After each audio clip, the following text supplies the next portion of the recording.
After Barcelona, I needed silence. The treble was historic, but the noise was deafening. I came to America to disappear, to let the ink dry on the history books and fade into the background. But silence is expensive, and it wasn't long before it was broken. Josh Kroenke didn't invite me here for the golf. He brought me here because of this. We are close, Daryl. We are inches away. We have the stadium, we have the squad, but we cannot sink the putt. I'm not asking you to fit into the system. I'm asking you to reinvent the system itself. I need you to be the visionary who can restructure this empire from within. I need you to build a machine that pays for itself and wins everything. I told him clearly, I don't do partial commitments. If you want me to take the wheel, I need total control. My methods are ruthless. You have to trust the process entirely. The deal was struck. The silence of the coast left behind, replaced by the looming shadow of North London. The sabbatical is over. I'm taking the reins at Arsenal, not just to win games, but to secure the future. Day one, I didn't start with the bank accounts. I started with the history books, because at this level, your currency isn't cash, it's heritage. We are the kings of almost, the eternal runners-up. A treble of second-place finishes. We play beautiful football, but our trophy cabinet tells the story of a dormant giant. The last league title, basking in the dust of decades gone by. European glory, non-existent. We are a super club in reputation, but a mid-table side in recent silverware. And this trophy drought has created a paradox. To the fans, we are a super club. To the accountants, we are a risk. Nearly £600 million in obligations. This isn't a crisis of survival. We aren't broke. This is a crisis of efficiency.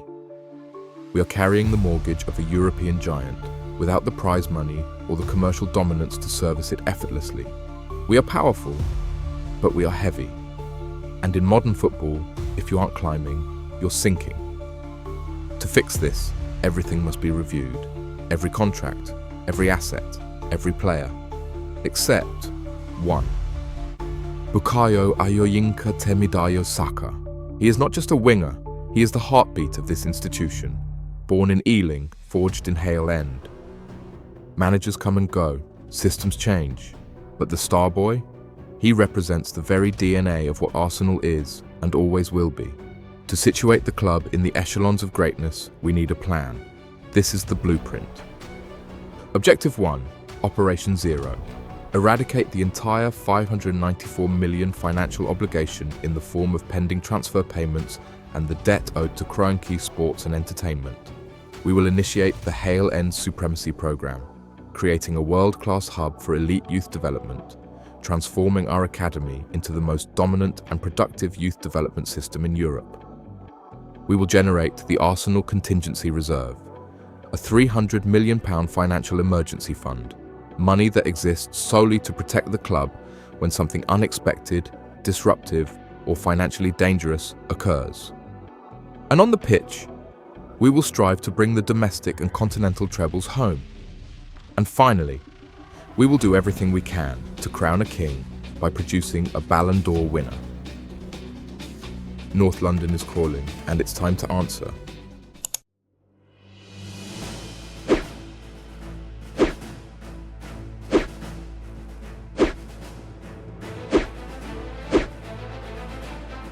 I just don't get the appointment. You were 2 points off the title. Why bring in an oversight manager now?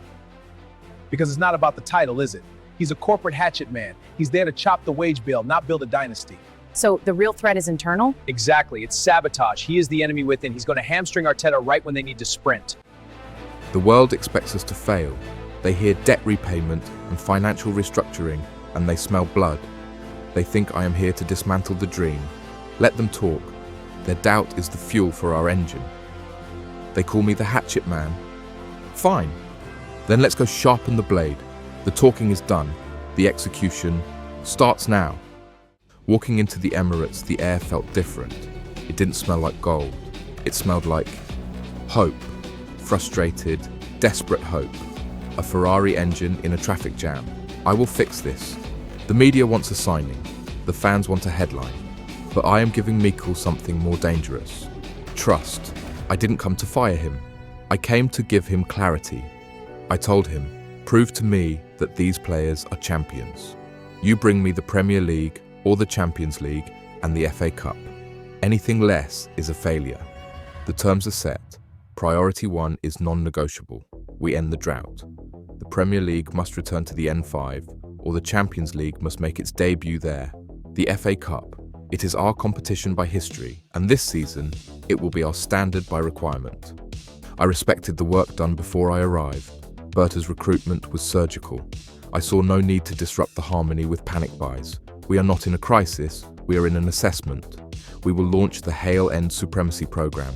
We will continue to create legends from within, but now with best-in-class resources to ensure our academy remains unrivaled. And finally, financial discipline.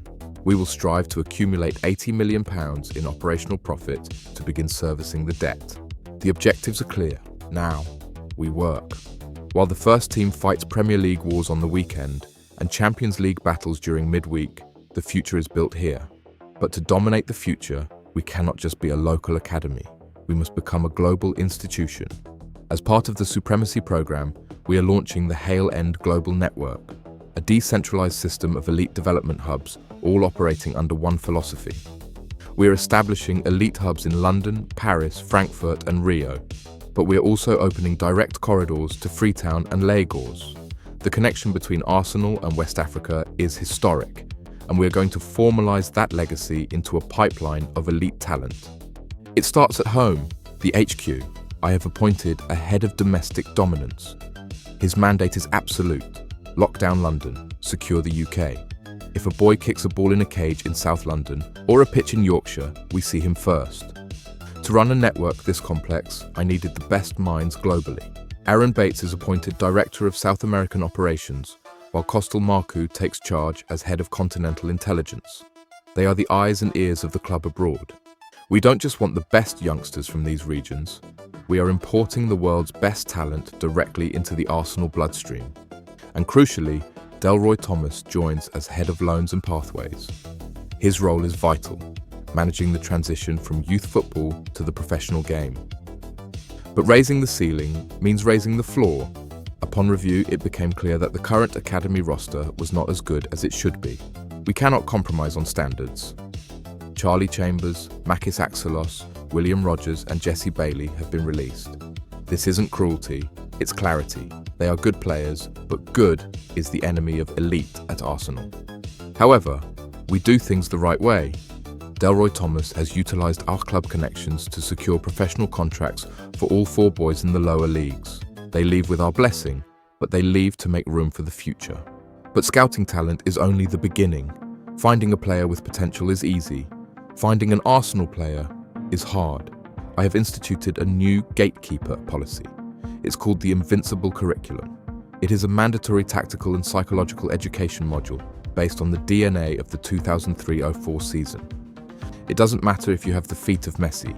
If you cannot pass this curriculum, if you do not understand the weight of this badge, the resilience of the Invincibles, and the standards of this club, you do not get a professional contract. You don't just graduate to the first team anymore. You survive the curriculum, and if you make it, you belong. Before we kick a ball, credit must be given where it is due. Andrea Berta's summer recruitment was surgical. He didn't just buy players, he bought specific solutions. He bolstered the first 11 with elite output. Victor Gyökeres, Eberechi Eze, and Martin Zubimendi. He secured the future of our defence with young prospects like Piero Hincapié and Christian Mosquera.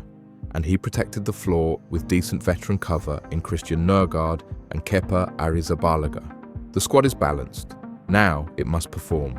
By pairing Declan Rice with Martin Zubimendi, we have 2 elite holding midfielders who can progress the ball. But the biggest variance is here. Starting Eberechi Eze over our captain, Martin Ødegaard, we are prioritising verticality over possession. However, these choices are not set in stone. They will be used interchangeably, dictated by the situation. In defence, Jurriën Timber has locked down the right-back role. This leaves Ben White on the bench. It's premium insurance. He covers both centre-back and right-back. The B-team defence of Lewis Skelly, Mosquera, Hincapié and White operates at a top 8 Premier League standard. Up top, we face a system shock. Plan A is Gyökeres, a a physical battering ram who stretches defenses. Plan B is Havertz. When he rotates in, he operates as a false nine. And then there is Gabriel Jesus. He demands the ball to feet. He is not a poacher like Gyökeres, nor a target man like Havertz. He offers a third, distinct profile. Trossard remains our utility knife, but age is catching up to him. A decision on his future is looming. And then there is Ethan Nwaneri. The jewel of Hale End is blocked by a stacked midfield. We must manufacture minutes for him or risk stagnating his development. The audit is complete. The squad is elite, but the clock is ticking on their value. The audition starts now. A squad is only as good as the eyes watching the market. To maintain dominance, we cannot just react to transfers. We must predict them. At the top, I brought in Maurizio Micheli. He isn't just a chief scout, he is my global director of recruitment intelligence. He provides the brain that connects every node of our network. Only 2 survived the purge. Isaac Gibbons remains. If a talent breathes in the Premier League or Championship, he knows their lung capacity. And Leonard Schuster. In Germany, they call him der Kaderplaner, the squad architect. His grasp of the Bundesliga is forensic. But for the rest, mediocrity is not an option. Brandon Ratcliffe, Arthur Cochet, and Christian Bugard have been relieved of their duties. To replace them, I assembled a squad of talent identification. For France, I poached Louis Hale directly from Bayern Munich. He ran their French scouting operations for years. For the Italian peninsula, Carmel Tuma arrives, a master of the tactical profile. He understands that in Italy, the mind is as important as the feet. And finally, the wild card. Thomas Hansen joins us after 6 years inside the Red Bull ecosystem. He speaks the language of high pressing and data-driven recruitment fluently. We have secured the staff. Now we secure the soul. Recruitment is pointless if you lose your own crown jewels. Before a ball is kicked, 3 signatures were required. First, Bukayo Saka. This wasn't a negotiation, it was a coronation. I offered him a mega deal to lock him down for the prime of his career. He is the face of the brand, the heartbeat of the team, and the only untouchable. He goes nowhere. Next, Gabriel Martinelli. He is the chaos on the flank, the relentless energy that defines our press. He is a core pillar of the project. We extended his terms to match his importance. And finally, a decision of pure business logic. Leandro Trossard. He is 30 years old. In a sentimental world, you let him play it out. In a financial world, that is negligence. I cannot risk losing a player of his quality for free. If he leaves next summer, he leaves for a fee. This is Asset Protection 101. It began with a thirst. A 30-year thirst for the League Cup. We swept aside Brighton and Palace, but the true test came against Chelsea in the semi-final. The lads found a reserve of spirit to overturn the deficit. A date with the defending champions. Disaster struck early, Gabriel putting through his own net. The doubts began to creep in like fog over the Tyne. But then, belief. Eberechi restored parity. Saka put us ahead with a strike of pure venom. But this game was a pendulum swinging in a hurricane. Yoan Wissa, Anthony Gordon, suddenly we were behind again. The clock ticked, the dream faded. But this team refuses to die. Saka to Eze, 3-3. And then, Gyökeres finds Madueke. The dink is divine. Relief. A first major trophy since 2020. A first League Cup since 1993. The curse was broken. The platform was set. Momentum is a powerful drug. In the FA Cup semi-final against Liverpool, Victor Gyökeres delivered a masterclass in the art of the number 9. A towering header, 2 fox-in-the-box finishes, unplayable, unto another final. We walked out as favourites, but West Ham brought a street fight. A Desmond 2-2 draw played out for 80 gruelling minutes. Nerves frayed, legs tired. Cometh the hour, cometh the star boy. Saka steps up with a sensational strike to shatter the deadlock. And to eradicate all doubt, Noni Madueke with a filthy finish to seal the double. 2 cups, 2 triumphs. Mikel's boys were finally reaping the harvest. In the league, we were imperious, 8 points clear at the turn of the year. a machine so dominant that in November, the Player of the Month shortlist was exclusively Arsenal. But the Premier League is a cruel mistress, and she punishes complacency. A winter of discontent descended. Brentford, Leeds, Man United, points spilled like blood. A humbling at the hands of Manchester City followed. The cushion evaporated. The swagger vanished. The lead was a fragile 2 points. We walked into a hurricane and were torn apart. 4-0 down at the break, a capitulation. The spirited second-half resurgence to 4-3 was valiant, but ultimately Pyrrhic. We lost the game, but more importantly, we surrendered the summit. But we refused to fade quietly. Against Chelsea, a statement of intent. Eberechi with a brace, Saka with a thunderbolt. 3-0, the pulse was still beating. With Liverpool ahead, anything less than a win was a death sentence.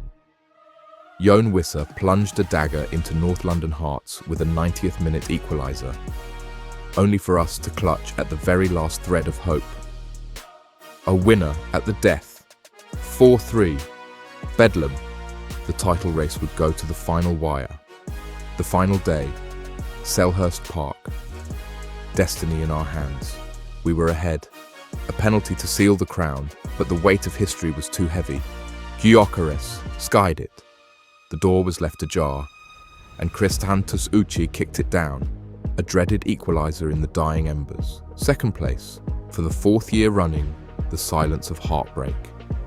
In Europe, we looked like royalty. We cruised through the league phase. We dismantled Napoli in the round of 16 courtesy of a Gyökeres hat-trick. But then, the shadow of the Grandmasters fell upon us. Real Madrid. A stalemate at the Bernabeu set the stage for a night of fire at the Emirates. We were electric. We besieged their goal. And finally, the breakthrough. Eberechi Aze's delicate lob finding the willing head of Saka.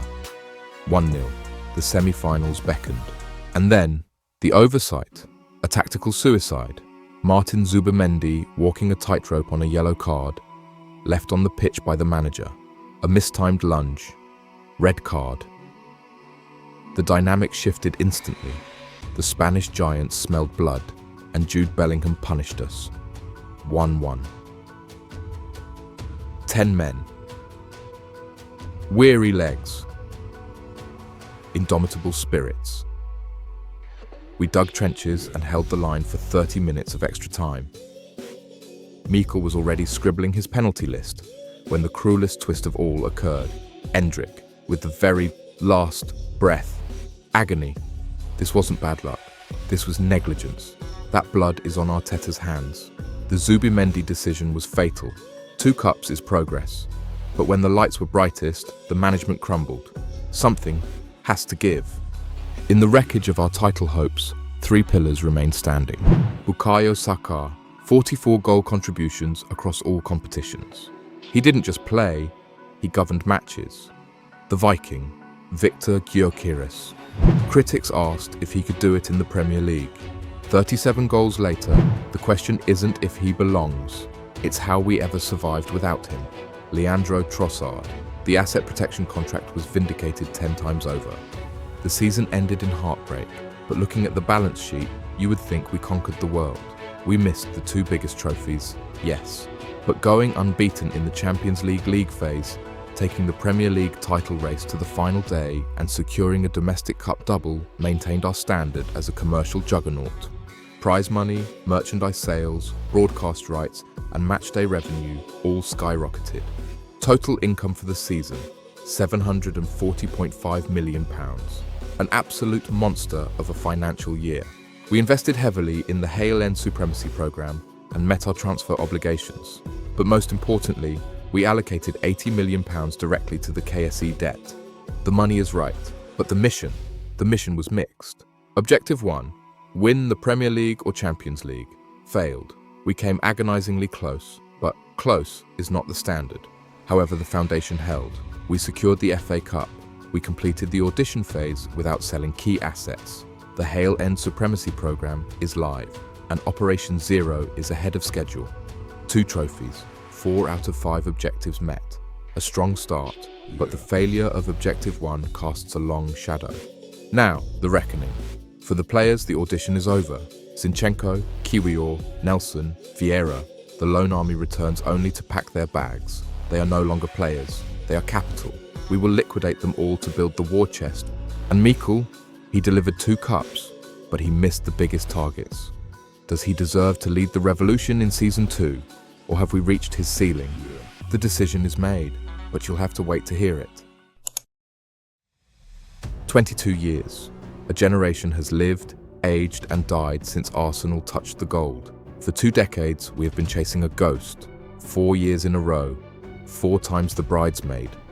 We have become the kings of almost, the princes of the podium. To accept second best is to accept that you are not the elite. And I did not come here to be second. The cycle had to be broken.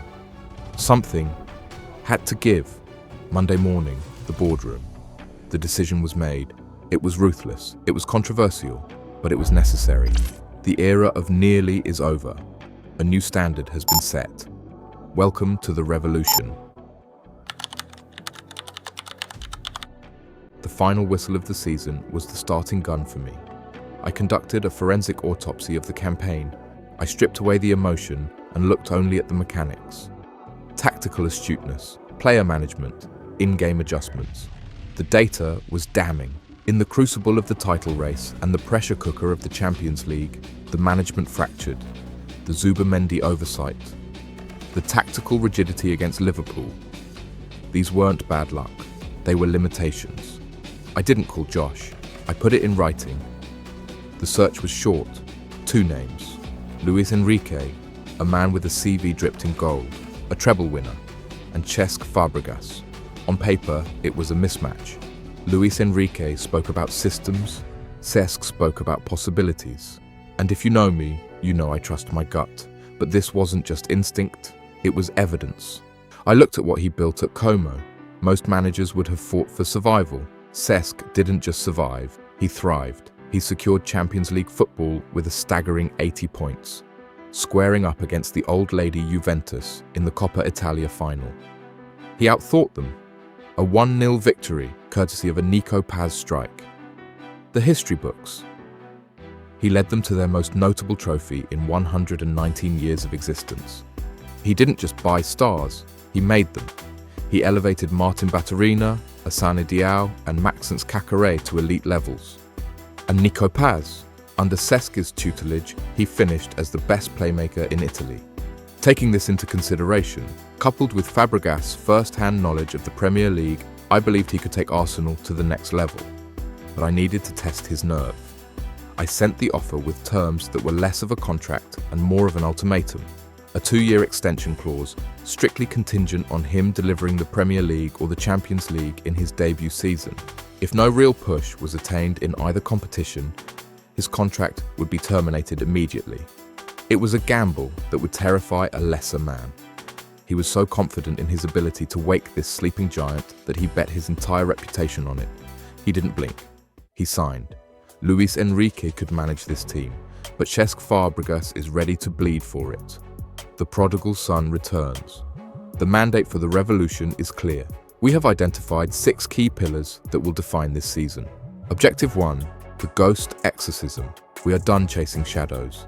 We must win the Premier League or the Champions League, the Deadwood clearance protocol. We will ruthlessly clear the surplus.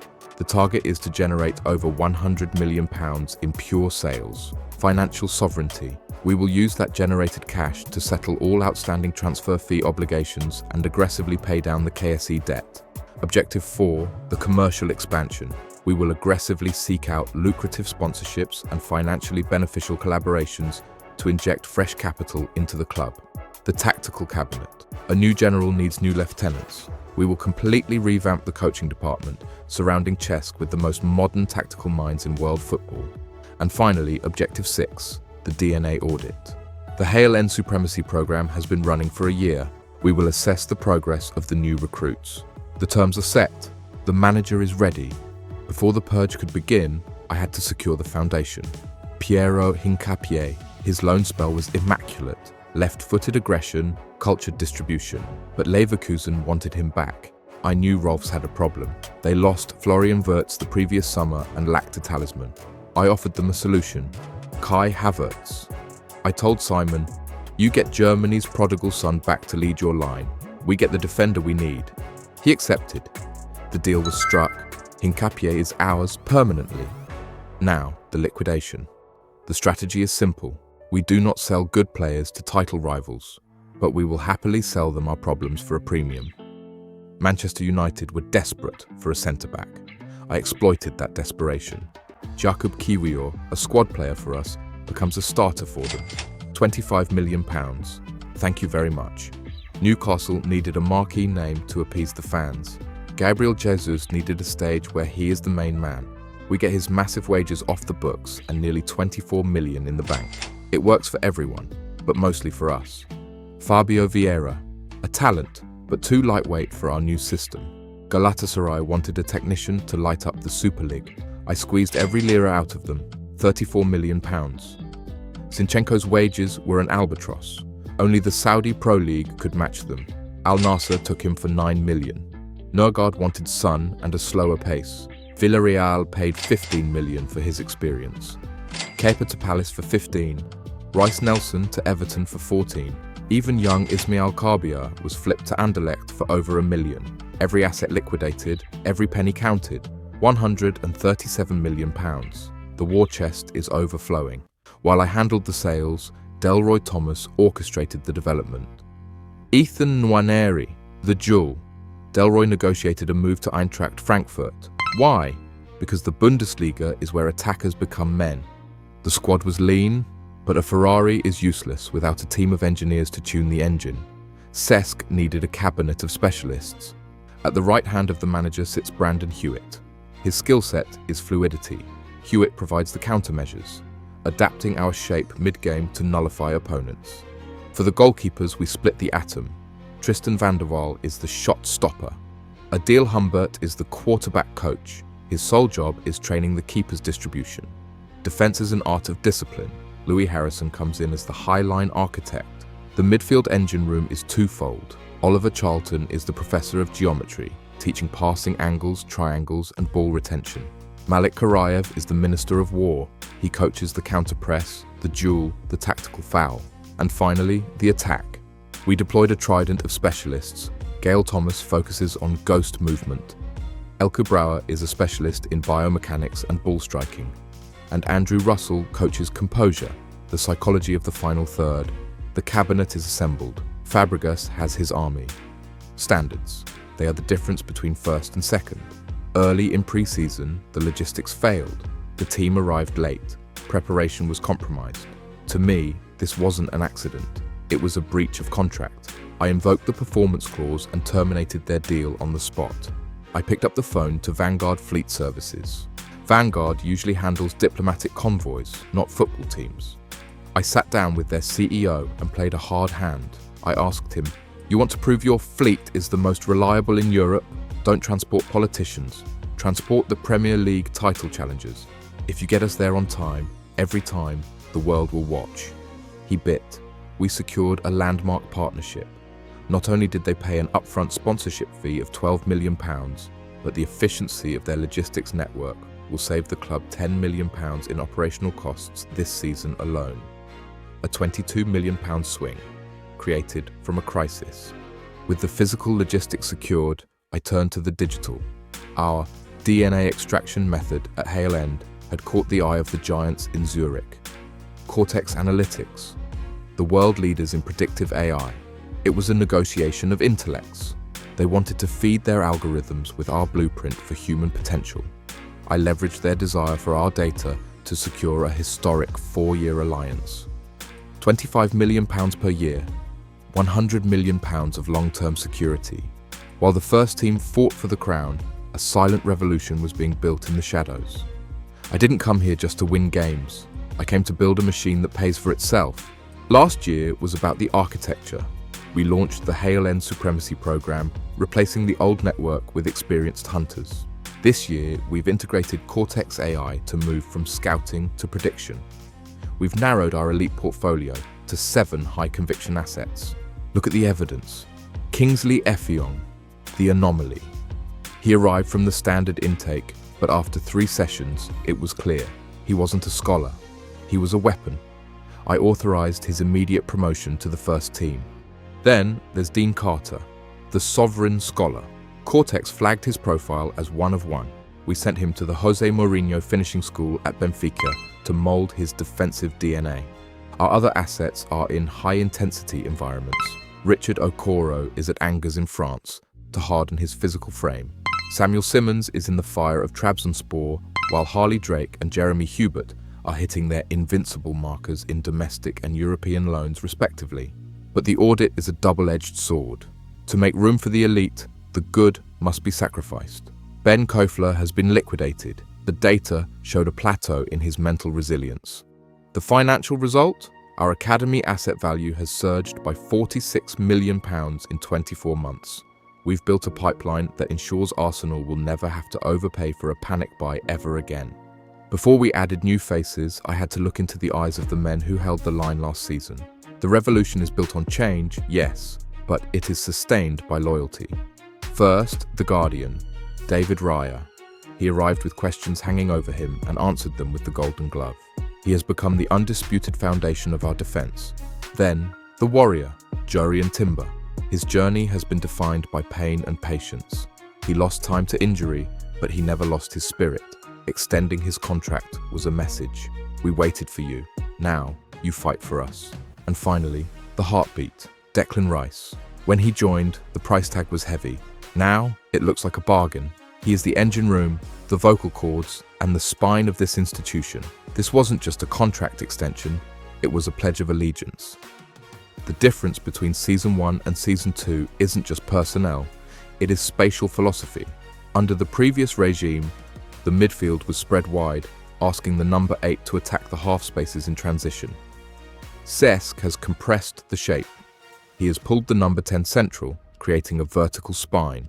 We are no longer asking our creative hub to run the channels, we are asking him to govern the centre. This season, we introduce Miles Lewis-Skelly not as a traditional defender, but as an inverted controller. By tucking him inside, next to the double pivot, we create a box midfield overload, and it is the key to unlocking the low blocks that strangled us last year. Kepa's sale left the number 2 shirt vacant. Rather than spend precious capital, I recalled Karl Hein. He knows the system, he accepts the hierarchy, and he costs us nothing. We kicked off the Cesc Fàbregas reign at Turf Moor, but the revolution began with a limp. Gyökeres and Ødegaard both missing with knocks. It was a baptism of fire for the new tactics. Coming to terms with a new highline has its risks. In the 87th minute, the trap failed. An equaliser. 2-2. The spoils were shared. The settling in process went through greater turbulence at the Emirates. Damsgaard, 88th minute. Not the start we wanted, not the fortress we promised. It got worse. Selhurst Park, the site of last season's heartbreak. And history repeated itself. Jean-Philippe Mateta, a dagger in the 85th minute. Another loss. 1 point from 9. The critics were ecstatic. They mentioned my name with such venom that my ears rang louder than a landline. The fanbase lost it. A fire fueled by the Arteta stands who were waiting for this very moment to say, "I told you so." It is in times like these that I truly earn my coins. I remained calm. I assured Josh Kroenke and the board that this was merely the friction of change. I spoke with Cesc to wrestle the slide. We identified the issue. Without Gyökeres, we lacked a focal point. Trossard is a genius, but as a lone striker, he is a makeshift solution. We needed a physical monster to back up the Viking. We cast the net. First, Victor Boniface, the Leverkusen tank. A perfect profile, but after the Havertz deal, Leverkusen demanded a king's ransom we weren't willing to pay. Next, Moise Kean, resurgent in Florence. A powerhouse. But Fiorentina slammed the doors shut, refusing to negotiate this late in the window. With the clock ticking, we stopped looking across the continent and looked at the tape from Saturday. We didn't need to look far. The man who just put the dagger in our hearts was exactly the weapon we needed to wield. I contacted Mateta's agent immediately to hash out terms. It was then that a crucial piece of intelligence dropped. Jean-Philippe had no intention of renewing. He was looking to run his contract down. It gave me the leverage. I picked up the phone to Steve Parish, the Crystal Palace chairman. Parish wanted to keep him, naturally. But I played the asset depreciation card. I told him, Steve, you are holding a stock that hits zero in 6 months. You can keep an unhappy player and lose £20 million, or you can take the cash today and reinvest. Sentiment doesn't pay the bills, Steve. Liquidity does.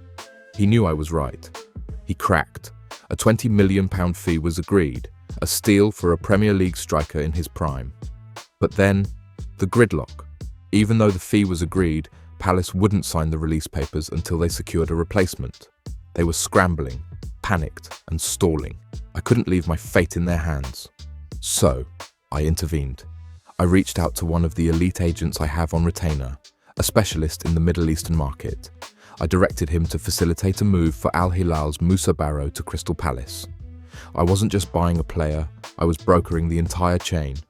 Everyone had to move expeditiously fast. Crystal Palace agreed the deal for Barrow. The blockage was cleared. We were down to the final hour. Confirmation came through from the medical team. Clean bill of health, all standards passed. The paperwork was filed with seconds to spare. Jean-Philippe Mateta is a gunner. We identified the problem, we found the solution, and we manipulated the market to make it happen. The culture of efficiency will be the baseline from which we operate. We finally found air.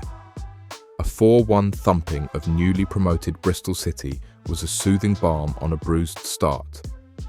But with just 4 points from 4 games, we travelled to the one place you do not want to go when your knees are trembling, Anfield.